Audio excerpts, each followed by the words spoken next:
Há uma pergunta aqui que me foi feita intermediária sobre o problema da magia e o problema de certas práticas que as religiões têm combatido e, no entanto, os seus sacerdotes as praticaram. Isso se explica por uma razão muito simples. Como certos poderes que o homem pode dispor, porque o homem contém possibilidades extraordinárias, estando na mão de pessoas mal intencionadas, podem ser levados para fins indignos e perniciosos, as religiões dos grandes ciclos culturais procuraram sempre evitar que esses poderes caíssem na mão do maior número. Então, só admitiam para iniciados depois de uma análise muito profunda da sua personalidade para ver se esses poderes poderiam ser aplicados em sentido benéfico. Muitas vezes é raro, porque muitos deles, de posse desses poderes, os aproveitaram para práticas indignas. Então, nós podemos citar o exemplo do hipnotismo. O hipnotismo é um fato científico, ninguém pode negar, e um fato conhecido através dos tempos, e a Igreja, por exemplo, não combateu o hipnotismo. Ela combateu a prática do hipnotismo de ser usado por qualquer pessoa, de facilitar-se essa prática por causa dos perigos que pode advir. Porque nós sabemos que o hipnotizado, se for ordenado a prática de um ato que não entra em conflito com a sua concepção moral, ele o realiza. Se entrar, esse conflito o despertará e o libertará da ação hipnótica. Mas, do contrário, ele poderá realizar o ato que ele não realizaria num estado normal. Consequência disso é que as religiões, em todos os tempos, quiseram evitar que a posse desses poderes mágicos caísse nas mãos das multidões. Agora, há outros aspectos muito interessantes sobre isso, que é o caso, por exemplo, que impressiona vivamente aos senhores, e deve ter impressionado a todos, que foi aquele fenômeno que se deu no decorrer do século XV e do século XVI, espantoso na Europa, que foi a época das bruxas, da caça às bruxas, em que, num período de 200 anos, cerca de 300.000 feiticeiras foram queimadas vivas. Aquilo é um fenômeno extraordinário e sobre o qual psicólogos modernos querem estudar. Por que se deu aquilo naquele período? Porque se examinam os processos daquelas condenações, observa-se que aquelas bruxas confessavam que eram possuidores de tais práticas, na sua quase totalidade, aceitaram toda a denúncia apresentada e não renegaram os seus poderes, estavam convictas de que os possuíam. E realmente, pela descrição que se fazem dos fatos dessa época, houve casos simplesmente espantosos, demonstrações realmente impressionantes de bruxaria. E bruxaria continua hoje. Hoje nós não levamos mais as bruxas à fogueira. Hoje elas são perseguidas pela polícia e têm penas menores. Agora, sobre este ponto da bruxaria, é interessante notar-se uma coisa que é uma infâmia que se faz muito contra a igreja no decorrer disso. Mas os senhores eu vou só dizer uma coisa. Roma, todos sabem que foi dominado pelo papado. Me tragam um caso de bruxa que fosse queimada viva em Roma. Não tem. A igreja não tem essa responsabilidade contra a bruxaria que se procura estabelecer. Ela pode ter, em alguns casos isolados, em que alguns padres denunciaram e foram arrastados pelas multidões no ataque às bruxas. Mas a igreja, pelos seus maiores homens, não as combateu. Mesmo a bula de Inocêncio VIII, que é a famosa bula de condenação às bruxas, é uma bula paternal, em que ele aconselha ter o máximo cuidado no exame dos casos para verificar se não são pessoas de boa fé, impulsionadas por qualquer motivo, e quanto às condenações que evitassem a pena capital, porque era uma pena demasiadamente rigorosa em questão. De maneira que é bom salientar, porque o anticlericalismo do século XIX e mesmo do século XX criou tanta infâmia em torno das coisas da igreja, tanta mentira que nós, por uma questão de honestidade intelectual, somos obrigados a reexaminar para fazer justiça. Porque podemos não gostar da Igreja Católica, podemos ter as nossas aversões, mas devemos ser justos. Que ela tenha muitos erros cometidos, não há dúvida nenhuma, a Igreja cometeu erros gravíssimos, mas não vamos acusar de erros que ela não cometeu. Vamos examinar aqueles que ela cometeu e vamos acusá-los. Esse da bruxaria, há um excesso, um exagero nas informações em torno desse tema. E mesmo é preciso notar que aqueles estudiosos que no decorrer desse tempo, que são os formadores da psiquiatria moderna e da psicologia moderna, que procuravam estudar esses assuntos à luz dos meios científicos que dispunham, eram apoiados pelo clero, e a maioria eram padres, que se dedicavam a estudar e que foram os preparadores da psiquiatria moderna. Bom, aí para o pessoal, explicando novamente uma diferença importante.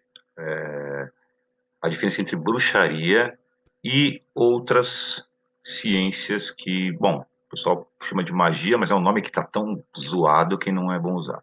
Mas a diferença entre bruxaria propriamente dita e qualquer outra arte na qual você use forças sutis, certo? Quem viu a postagem anterior, feita para o Wesley, já entendeu mais ou menos, né? Ambas as coisas, bruxaria e magia ou alquimia e etc., mexem com forças sutis, certo? Medicina chinesa mexe com forças sutis. Medicina Unani, medicina ayurvédica na Índia mexe com forças sutis. E mil outras coisas mais mexem com forças sutis. Mas o que é bruxaria? Bruxaria é você apelar para seres sutis, vulgo demoninhos, para assim manipular mais facilmente essas forças sutis. Isto é bruxaria. Isto pode ser feito de maneira consciente ou inconsciente.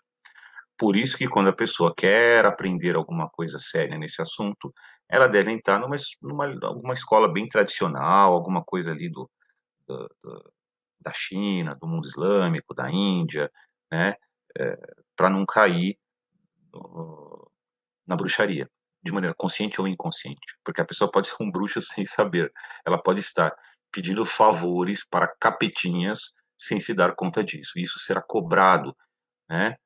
Eu conheço pessoas que fizeram coisas assim e que daqui a pouco os filhos dela de 7, 8 anos ou crianças pensando em suicídio, até prato mexendo sozinho em casa, as pessoas começam a ficar loucas na casa dela, não sabe por quê. Porque são os capetinhas de quem ela pediu favores, cobrando esses favores, né? Embora ela nem se desse conta que estava pedindo favores para eles.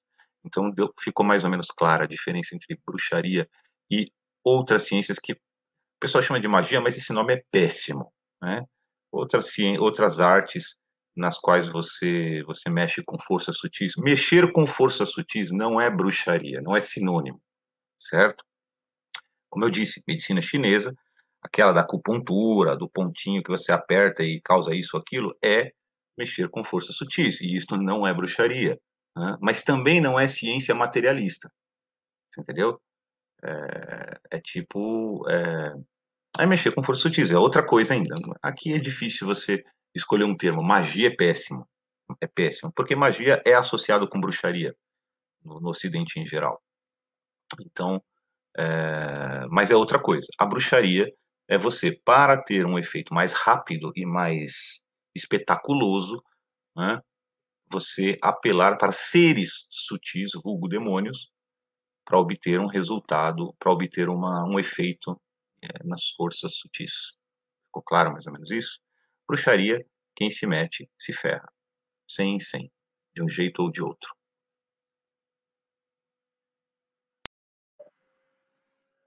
Resumindo, o critério mais fácil, porque também existem critérios mais elaborados, mas aqui também existe um limite de Facebook.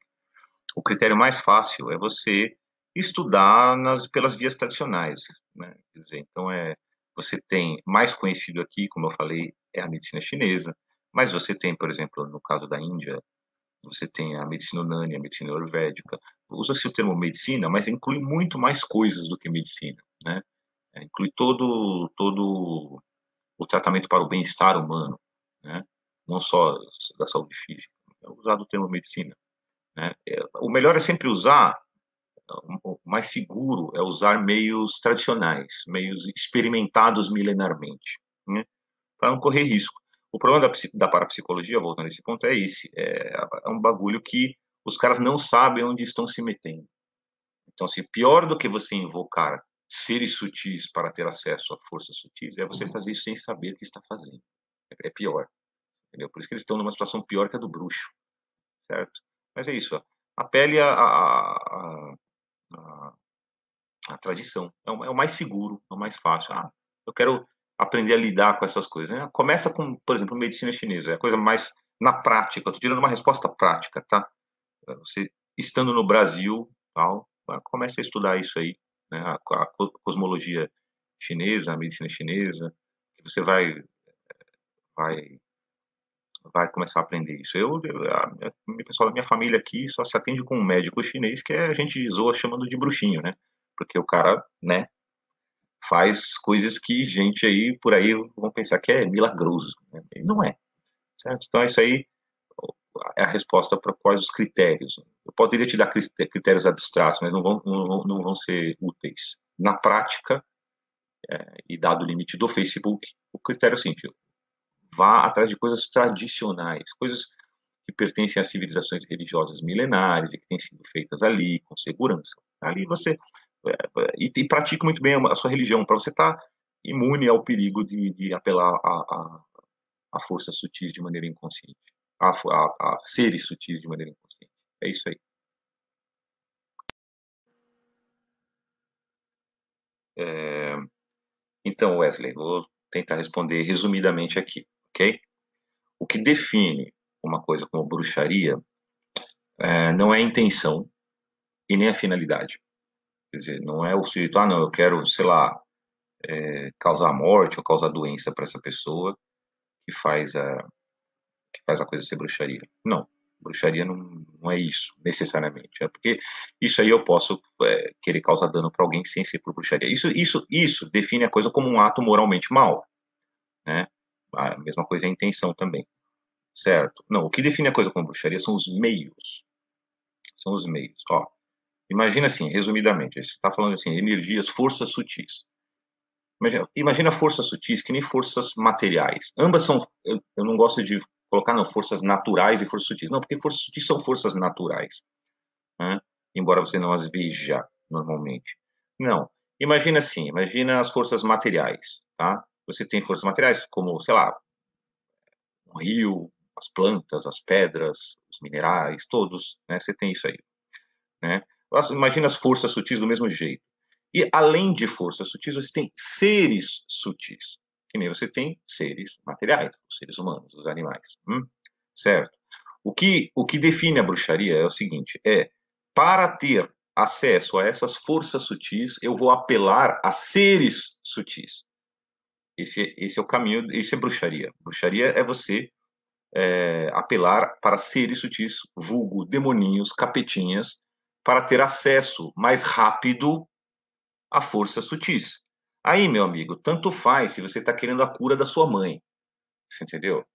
A coisa vai se assemelhar a você pegar dinheiro emprestado de traficante de drogas para pagar o hospital da tua mãe. Não interessa a sua intenção. Você vai estar necessariamente se metendo em maus lençóis e também possivelmente metendo sua mãe em maus lençóis também, tá? Então não interessa aí a intenção do cara. A maioria, por exemplo, você vai num negócio, num bruxo, aí a maioria dos supostos bruxos aí, e verdadeiros bruxos, eles se negam a fazer trabalhos ruins, mas no entanto são bruxos, do mesmo jeito.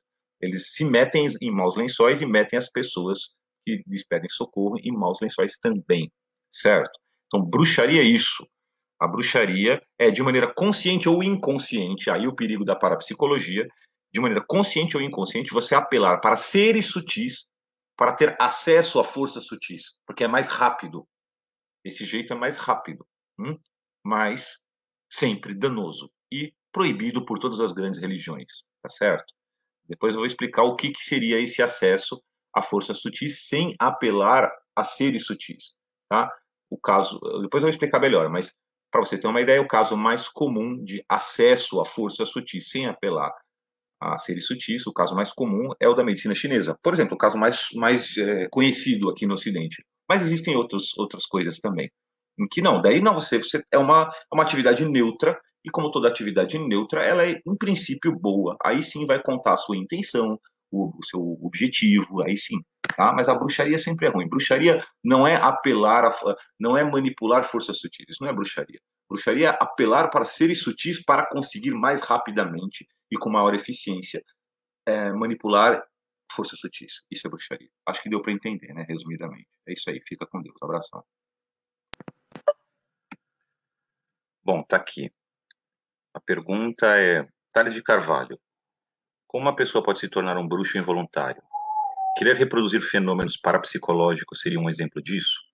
Então, primeiro, eu vou dar uma explicadinha rápida aqui, como uma pessoa se envolve involuntariamente com bruxaria. Não se tornando um bruxo, mas se envolve. Isso é muito comum entre brasileiros, né? A imensa maioria dos brasileiros já foi ali fazer um trabalhinho com alguma finalidade boa, seja na sortista ou qualquer coisa do tipo, né?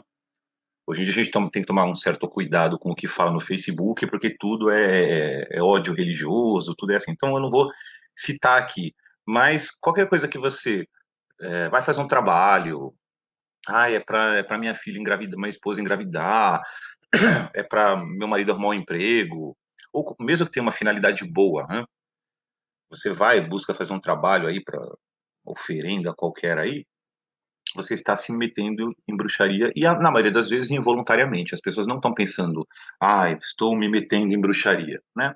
Mas está, de fato está. E tomar veneno sem saber que a coisa é veneno não anula o efeito do veneno. É importante lembrar disso. Pode até anular a culpa moral. Se a pessoa não sabe que é bruxaria, a culpa moral, assim, no julgamento de Deus, vai estar muito mais aliviada. Mas o efeito maléfico não alivia em nada, né? Isso é importante. Tá? Mas isso aí é como a pessoa se envolve em bruxaria de maneira involuntária. Isso é generalizado no Brasil. Eu diria que isso aí é praticamente a religião oficial do brasileiro. Agora, como que a pessoa se torna um bruxo involuntário? Existem várias maneiras, tá? Quando a pessoa se envolve, apregoa, começa a trabalhar em prol, não se envolve, mas começa a trabalhar, né, em prol de algo que tem uma mentira de fundamento. Então, vou dar alguns exemplos grandiosos, tipo algumas ideologias políticas, como o comunismo, como o nazismo. Ali você tem mentiras de fundamento. A coisa todo o edifício ali é estruturado em cima de uma grande mentira para benefício de alguns. Tá? Uma mentira cósmica, tá? Não é uma mentirinha. Mentiras isoladas para autoproteção ou pequenos benefícios fazem parte da natureza humana e não constituem nenhum tipo de bruxaria. Né? Importante isso. Não, mas eu estou dizendo aquela mentira cósmica, aquela coisa que é praticamente um credo, tá? Uma coisa estruturada mesmo. Hum? E daí a pessoa se envolve numa coisa dessa e começa a trabalhar em prol disso. Tá? Esses são os casos mais grandiosos aí, né? Ela não está pensando que está se envolvendo com bruxaria, veja bem, mas ela está se tornando um satanista sem se dar conta disso. Isso será cobrado dela. Não tô, quando eu digo cobrado, não estou falando de julgamento de Deus. Além desse, né, isso será cobrado. Qualquer benefício que a pessoa obtenha por meio daquilo será cobrado dos capetas envolvidos naquilo. Será cobrado dela. Mas aí você tem um outro caso, que são pessoas, por exemplo, quando uma pessoa. Muitas das coisas supostamente aí por aí que eu vejo de autoajuda, tá? De autoajuda, que a gente tira bastante sarro e tal, são satanismos involuntários, tá? Os líderes se envolveram em satanismo de maneira inconsciente, tá? A inconsciência, como eu disse, ela alivia a culpa moral, atenua a culpa moral, tá? No dia do julgamento, Deus vai ser brando naquilo ali. Mas o veneno está sendo tomado, tá? A inconsciência não alivia os danos causados pelo veneno. Então, a pessoa começa a fazer todo um trabalho e se beneficiar muito, enriquecer muito, ganhar muito prestígio, em cima daquilo, numa coisa que é baseada, estruturada numa mentira de fundamento. Ela se tornou um bruxo.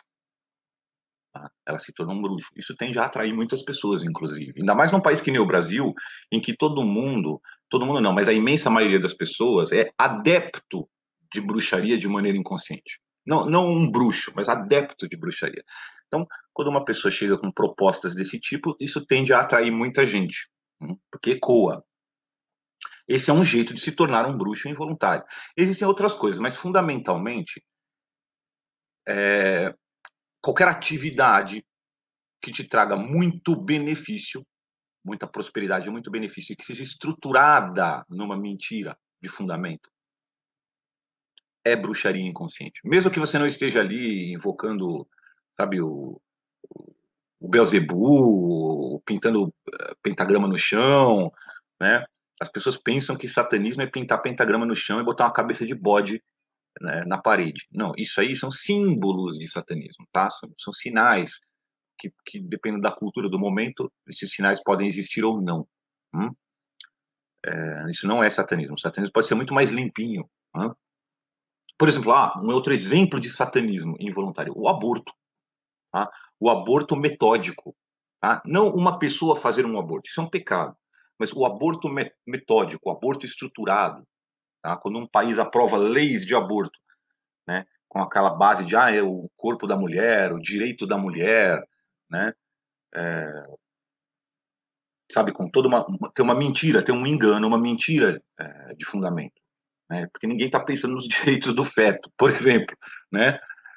Quando um país aprova esse tipo de coisa, quando uma clínica de aborto é feita, você tem ali um satanismo involuntário. Ninguém está pensando em satanismo ali, mas eles estão praticando o satanismo, né?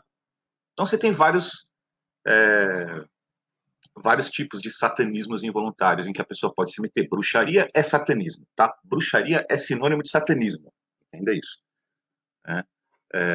O mais comum são o meio mais comum é tipo a pessoa fala, não, eu quero ajudar os outros, tá? E com essa ajuda, com essa suposta ajuda é baseada numa mentira de fundamento, tá? Eu vou dar um exemplo de uma mentira de fundamento. Então eu vou transformar as pessoas, eu vou dar felicidade para as pessoas. Só que eu não tenho felicidade. Se eu induzo as pessoas a crerem que através do meu ensinamento elas terão felicidade e eu não tenho felicidade e eu me beneficio com isso, eu estou fazendo satanismo involuntário, mesmo que eu não pense no Satanás nenhuma única vez.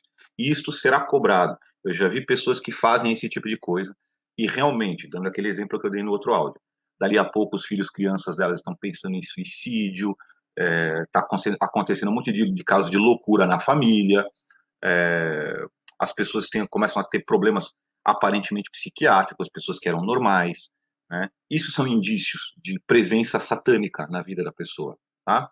Isso são indícios de presença satânica. A pessoa começa a ter desejos de fazer atos maus, tanto a pessoa que faz isso, quanto os seus dependentes e as pessoas em torno, começam a ter desejos de fazer atos maus que são estranhos a ela, que ela nunca teve. Hum? Isso tudo são indícios de presença satânica, certo?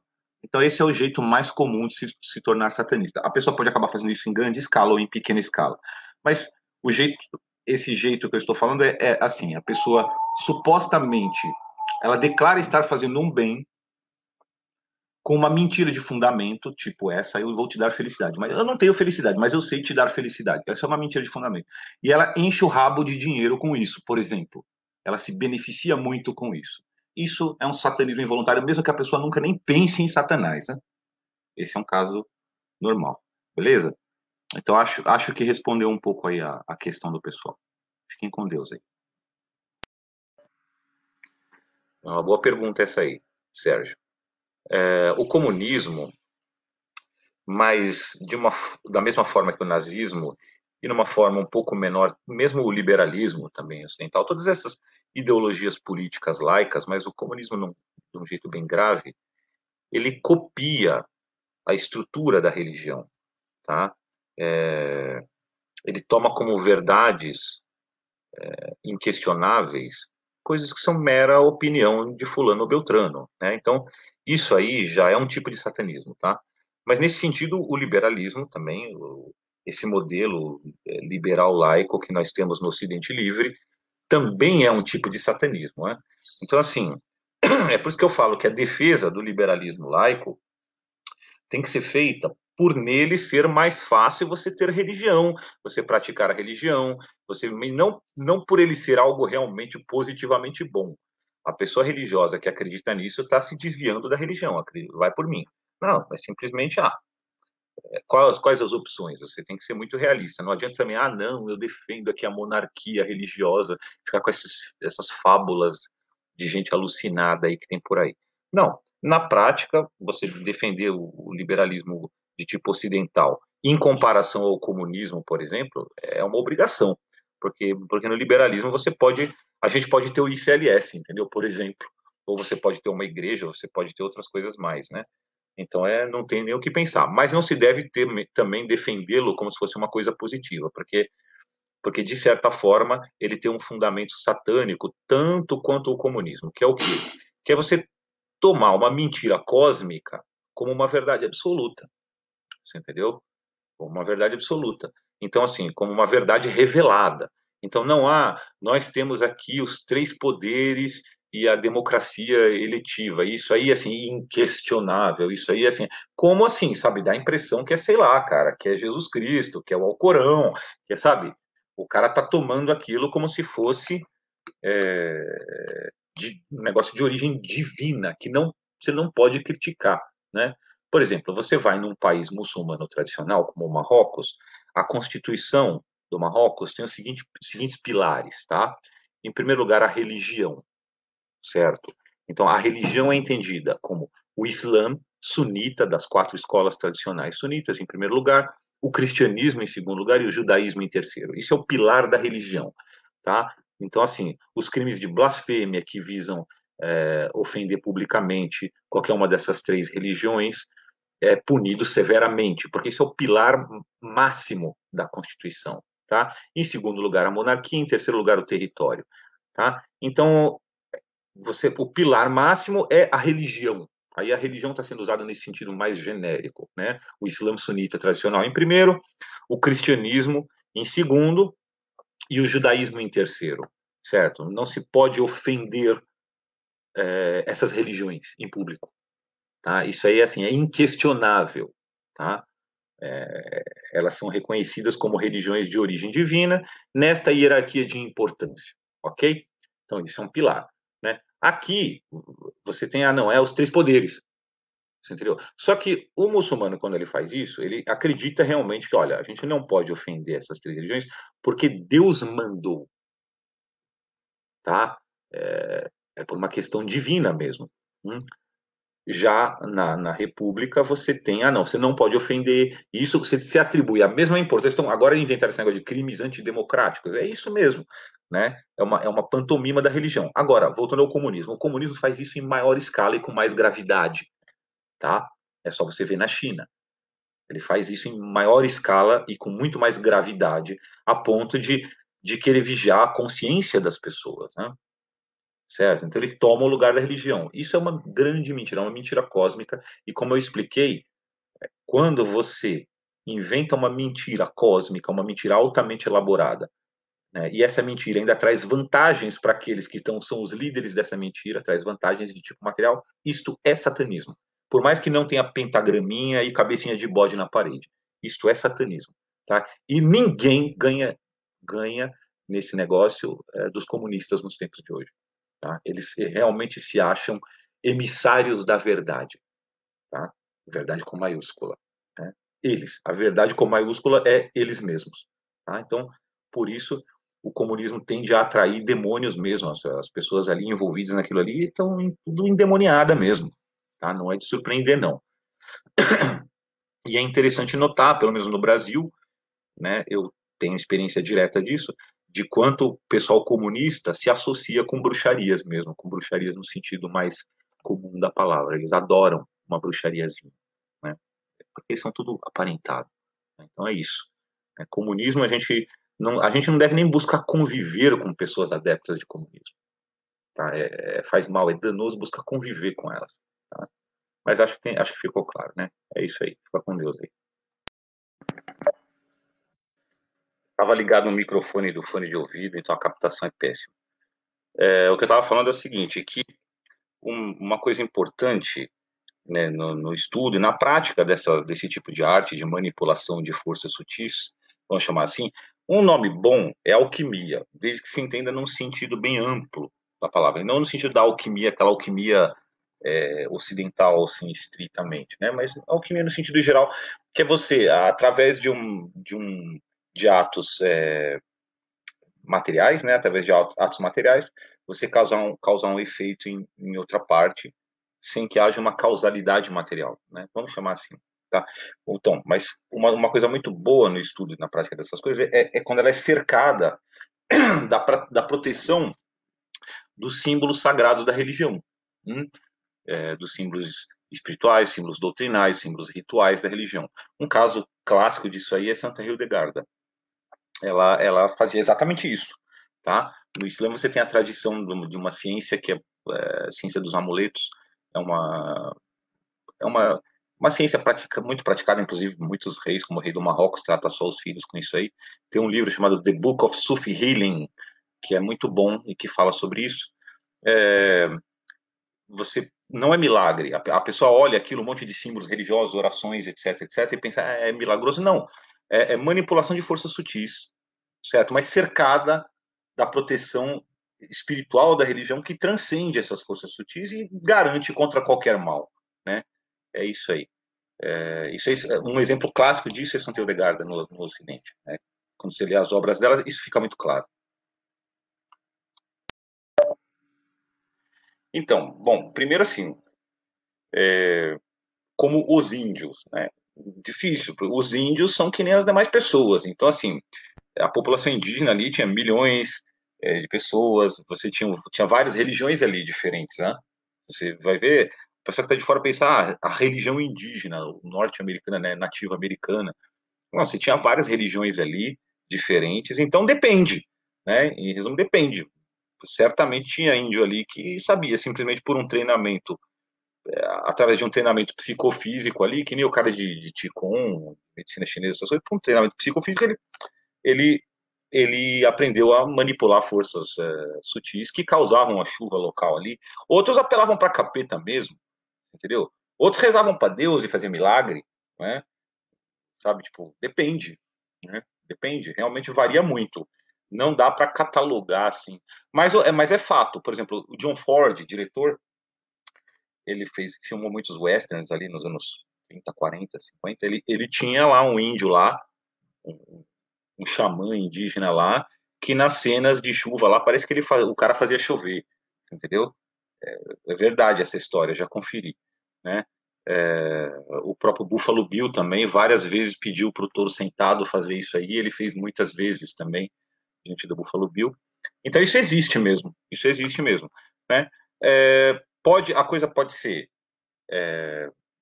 macumbaria mesmo, tipo apelar para seres diabólicos que manipulam com as forças sutis.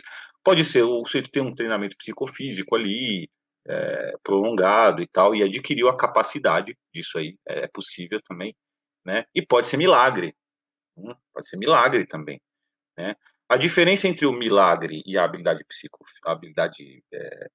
de manipular a força sutis é que o milagre não é reproduzível, né? O milagre é incondicionado e não reproduzível. Não dá para assim, vou te ensinar aqui a técnica de fazer milagres, entendeu? Né? Ao passo que a manipulação de forças sutis é sempre algo, primeiro, condicionado, restrito, limitado, mas também reproduzível. Você pode ensinar para uma pessoa que, se aquela pessoa cumprir aquelas condições, 9 em 10 vezes ela vai conseguir reproduzir. Nesse sentido, é uma ciência. Por isso que você pode falar que é uma ciência. É uma arte, mas é uma ciência também. Então, o sujeito aprende medicina chinesa, vai conseguir 9 em 10 vezes fazer o mesmo que o mestre que ensinou ele faz, entendeu? É uma ciência nesse sentido, né? A mesma coisa aí, mas é variado, o fenômeno é variado. Não dá para falar os índios, né? É muito variado, entendeu?